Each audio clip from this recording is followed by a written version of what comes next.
Labāku sienu laiku nevar vēlēties, tā saka Bebru pagasta jaunais zemnieks Raitis Ungurs.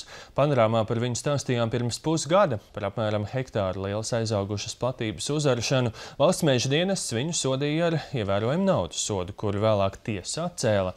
Tagad uzartajā laukā sazēlušas auzas. Un stāsta Māja Migla.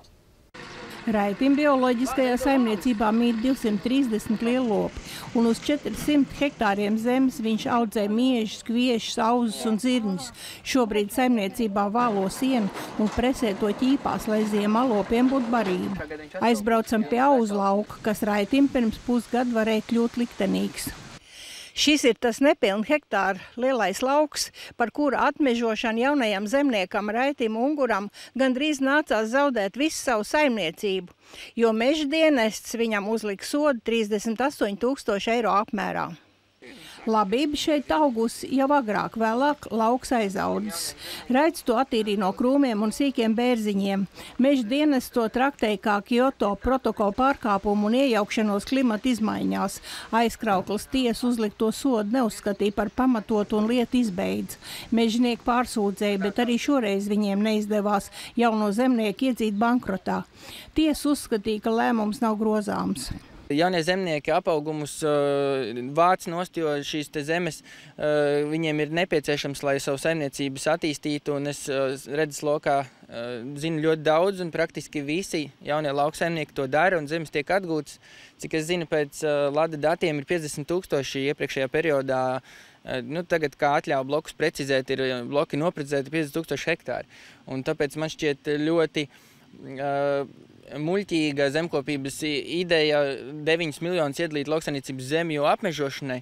Tā pašā laikā mums nav nevienas programmas, kas būtu paredzēta jauno lauksaimnieku saimniecības darbības uzsākšanai. Jaunie bez pamata kapitāla neko nevar uzsākt, saka Raits, kurš 4 gadus vadījis jauno zemnieku klubu un zina, ka jaunieki grib laukos saimniekot, bet ar mantot zemi vien nepietiek. Raits pats saimniecību pirms 7 gadiem pārņēmis no tēva. Viņa vecākais dēls Kārlis iespējams būs nākamais saimnieks. Jau tagad viņš visos darbos ir tēvam līdzās. Kad tu izaugs liels, ko tu darīsi?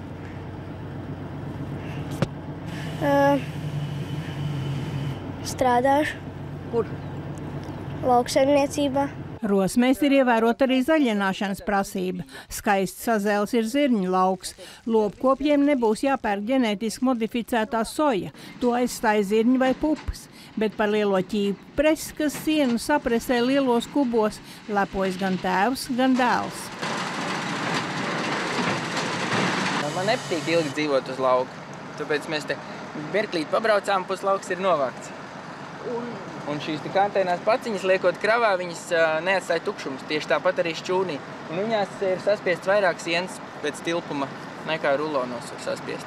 Un arī ērti izbarot. Pārgriež 6 striķus un viss sadalās. Nav nekas jāveļ un jāritina.